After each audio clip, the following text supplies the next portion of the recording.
How to delete Threads account permanently without deleting Instagram account. Hello guys and welcome to this new tutorial. The first step that you are going to do is to head over Instagram account. Once you are in and signed in, obviously, you're going to see on the left side of the screen, here we are on the desktop version, and if it is going to be on the mobile, you're going to be doing the same.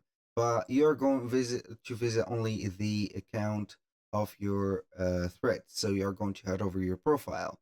You're going to select the threads, and from here you are going simply to click on the hamburger menu or more, as you can see, settings.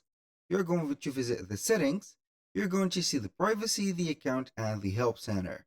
So we are going to click on account, and as you can see, the first four account parameters are going to be like this: political content, website permission, deactivate or delete profile, and Fediverse sharing.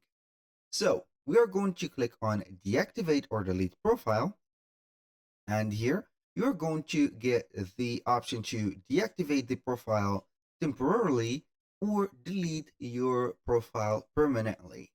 So you're going basically here to see that our Instagram account will not be deleted or deactivated. You're going to click on delete profile, and with that you're going to confirm it, and here we have it. Basically, that was all for today's video. Thank you guys for watching. I hope that you have enjoyed the content, and I hope to see you soon on the next one.